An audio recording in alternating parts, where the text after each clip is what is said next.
সরো,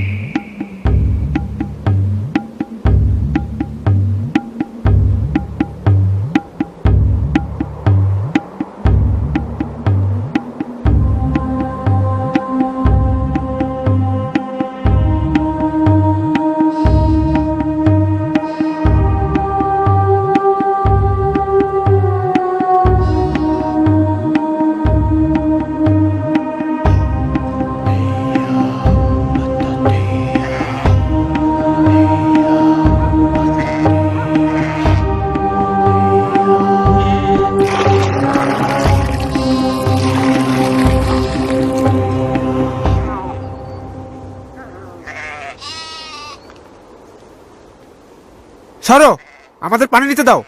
চলে এসো সাফুরা, আমরা বরং পরেই পানি নেই। তুমি কেন সবসময় আমাদের ব্যাপারে নাক গলাও? চলে যাও। সাফুরা, তুমি কবে আমাকে হ্যাঁ বলবে? আমি কখনো বলবো না, আমি কখনো তোমাকে হ্যাঁ বলবো না। সাফুরা, এই দুনিয়ায় আমি একমাত্র সেই ব্যক্তি যে তোমাকে সুখী করতে পারি। তুমি আমাকে সুখী করবে? আমার সামনে থেকে সরে যাও। ছেড়ে দাও, তুমি সরে যাও। আমি কিছু করিনি, মজা করছিলাম। সেও জানে আমি মজা করছিলাম। চলে যাও।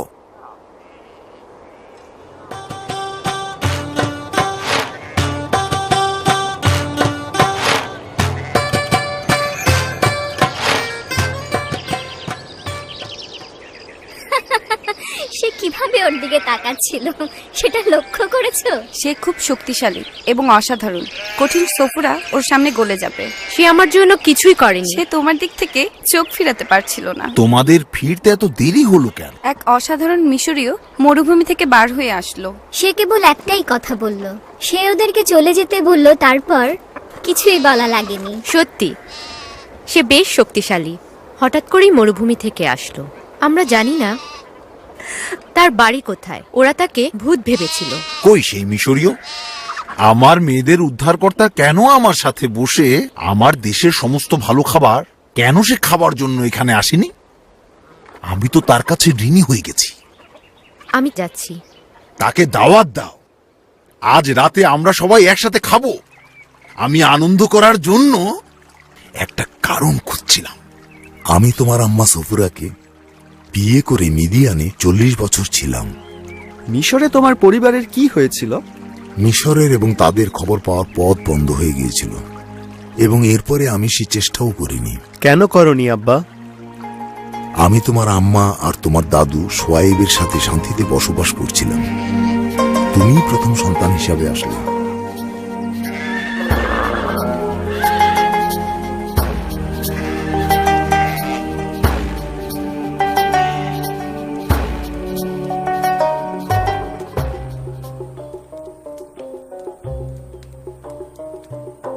আসসালামু আলাইকুম আব্বা শ্বশুর। ওয়ালাইকুম আসসালাম। আসো আসো, বসো। বড় ছেলের খতনা করাতে চাই এবং ওর নাম রাখতে চাই গেরশম। আমি পরদেশীয়, কিন্তু আপনারা আমাকে গ্রহণ করেছিলেন। এসব বলো না। তুমি এখন এই পরিবারের একজন। বাচ্চার খতনা করিও না। কিন্তু আব্বা, মাবুদের সাথে এটা আমাদের একটা চুক্তি। মুসা, তুমি বলেছিলে যে তুমি আর মিশরে ফিরে যাবে না। তুমি এখন আমাদের মাবুদের সাথে কিসের চুক্তি? মাবুদ আমাদের পূর্বপুরুষদের সাথে এই চুক্তি করেছিলেন, সব ছেলেকেই খতনা করাতে হবে, এবং অবশ্যই আমার ছেলেকেও। সফুরা তার ছেলেকে খতনা করাতে চায় না। ও তোমাকে খুব ভালোবাসে মুসা। আমি নিজের চাইতেও তাকে বেশি ভালোবাসি, কিন্তু মাবুদের আদেশ মতোই আমার ছেলের খতনা করাতে হবে। তোমার মাবুদ কি বোঝেন না যে এতে পরিবারে একটা বিভেদ সৃষ্টি হবে? জানি না, আমি এখনো তাকে এ ব্যাপারে কিছুই জিজ্ঞেস করিনি। কেন করো? জেনে নাও, জিজ্ঞেস করো।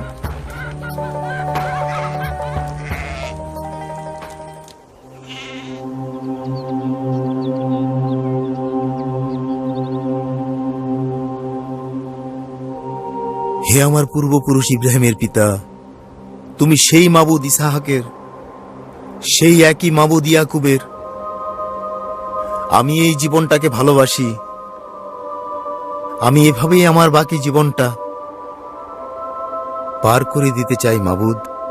আমার স্ত্রী সফুরাকে ভালোবাসি, গোরসমকে ভালোবাসি।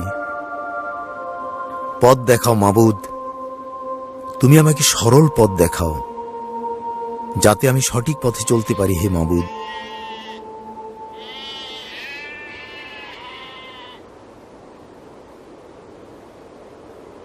আসসালামু আলাইকুম প্রিয়তম স্বামী আমার।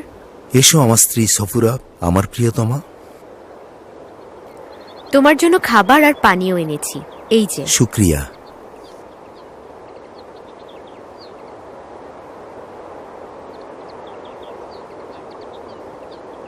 আলহামদুলিল্লাহ।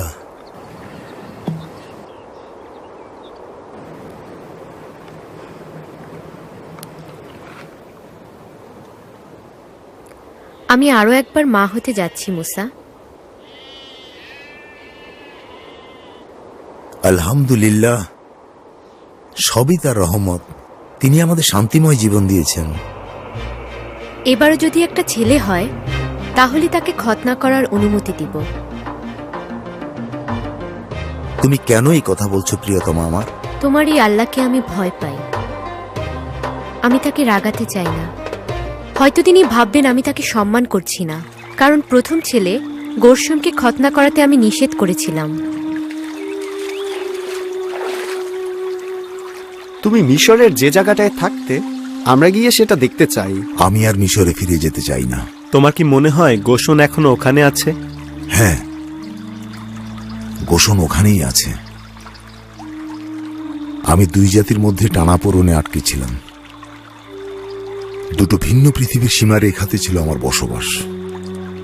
দুই রকম পরিচয়ের মাঝে আমার নিজের কোনো পরিচয়ই ছিল না। দুই ভাইয়ের ঝগড়ার মতো তোমার মধ্যেও হচ্ছিল? হ্যাঁ, অনেকটা দুই ভাইয়ের ঝগড়ার মতোই। কিন্তু তারা কখনোই নিজেদের মধ্যে মিটপাট করতে চায়নি। তাই একদিন একজন ভাইকে হত্যা করতে উঠে দাঁড়ালো, আর আমি মুক্তির জন্য পালিয়ে গেলাম। ভালোই, তুমি যে পালিয়ে গিয়েছিলে এজন্য আমরা খুশি আব্বা। তা না হলে তো আমাদের জন্মই হতো না। ব্যাপারটা কি আশ্চর্যের না? দেখো, অনেক ভয়ঙ্কর বিষয় থেকেই অনেক ভালো ভালো বিষয় বের হয়ে আসে। তোমরা দুজন আমার জন্য আশীর্বাদ। আমি রাখাল ছিলাম, অন্তরটাও রাখালের। আব্বা, তুমি রাজকুমার ছিলে, তোমার হৃদয় রাজকুমারের। ঠিকই, রাজকুমারী ছিলাম, কিন্তু আমার অন্তরটা রাখালের মতোই ছিল। এবার তোমার পালা।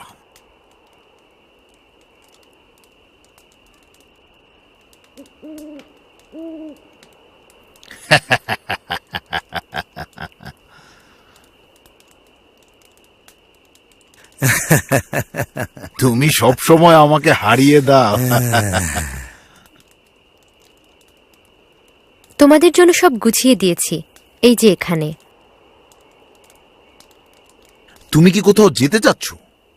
কাল ভোরবেলা আমি ছেলেদের নিয়ে পশুপাল সহ কঠিন পথ ধরে মরুভূমির চরম অংশে যাব। তোমার কি ফিরতে অনেক দিন লাগবে? জানি না সফুরা। ইয়া আল্লাহ, আমি জানি এটা অনেক দূরের পথ। নিজের খেয়াল রেখো আর শান্তিতে ফিরে এসো। নিশ্চয়ই শ্বশুর আব্বা, তাই হবে।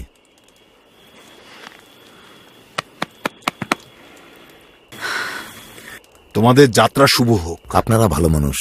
তুমিও তাই।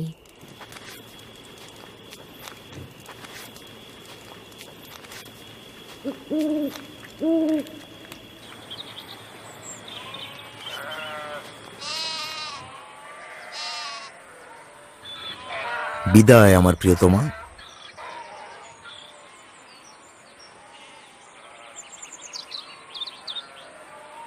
তোমরা তোমাদের আব্বার খেয়াল রেখো। চিন্তা করো না আম্মা, আমরা যত্ন করব।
ইলিয়াসর, দাগওয়ালা ছাগিটাকে দেখছি না। তোমরা এখানেই থাকো, আমি ওটাকে খুঁজতে যাচ্ছি। আমিও তোমার সাথে যেতে চাই। দরকার নেই, এখানেই থাকো। দেরি করো না আব্বা। এখান থেকে কোথাও যেও না।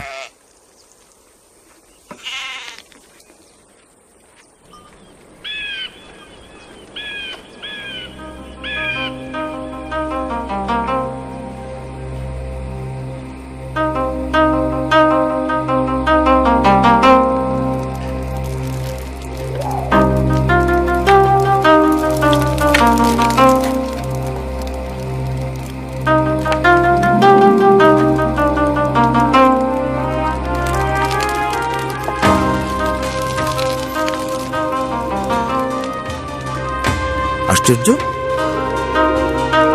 ঝোপটা পুড়ে যাচ্ছে না কেন?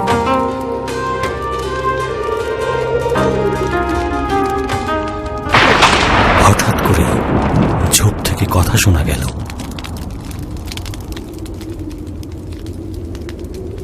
মুসা, মুসা। কে বলছে? মুসা, তুমি আর সামনে এসো না। তোমার জুতা খুলে ফেলো, কারণ তুমি যেখানে দাঁড়িয়ে আছো সেটা পবিত্র জায়গা। মুসা, আমি তোমার পূর্বপুরুষ ইব্রাহিম, ইসাক আর ইয়াকুবের আল্লাহ। মুসা, মিশরে আমার লোকদের অনেক অপমান হতে দেখেছি, তাই আমি তাদের উদ্ধার করার জন্য নিচে নেমে এসেছি। আমি তাদেরকে দুধ আর মধুতে ভরা এক দেশে নিয়ে যাব। আমি তোমাকে ফিরাউনের কাছে পাঠাবো, যাতে তুমি আমার লোকদের, বনি ইসরায়েলদের মিশর থেকে বের করে আনতে পারো। কিভাবে? কিন্তু আমি কি ফেরাউনের কাছে যাওয়ার? আমি তোমার সাথে থাকবো। তুমি তাদের মিশর থেকে বের করে আনবে এবং এই পাহাড়ে উঠে আমার ইবাদত করবে। কে পাঠিয়েছে জানতে চাইলে আমি কি বলবো? গোশনে সব বয়স্ক লোকদের জড়ো করো এবং তাদের বলো যে ইব্রাহিম, ইসাক আর ইয়াকুবের আল্লাহ তোমাকে পাঠিয়েছেন।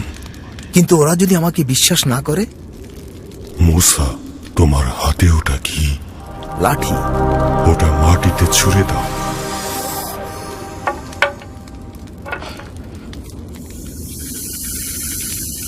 ওটার শেষ প্রান্তটা ধরো।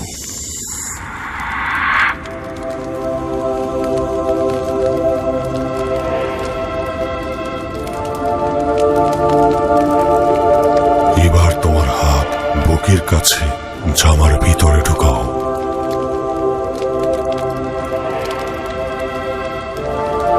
বের করো।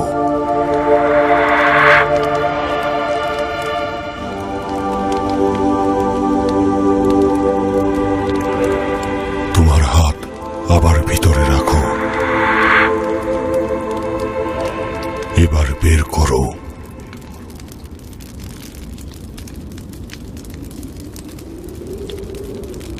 মানুষের মুখ কে সৃষ্টি করেছে? মানুষকে বোবা, কালা, দৃষ্টিহীন অথবা দেখার ক্ষমতা কে দিয়েছে?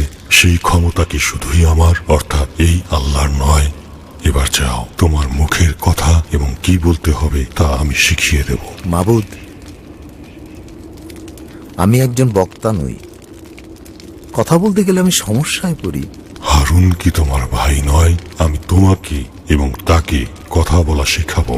তোমার হয়ে হারুন মানুষের সামনে কথা বলবে। ফিরাউনের সামনে গিয়ে তুমি অলৌকিক চিহ্নগুলো দেখাও, কিন্তু আমি ফিরাউনের হৃদয় কঠিন করে দেব।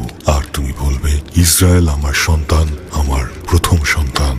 আমি তোমাকে বলেছিলাম যেন তুমি আমার সেই সন্তানকে ছেড়ে দাও, কিন্তু তুমি তা শোনোনি।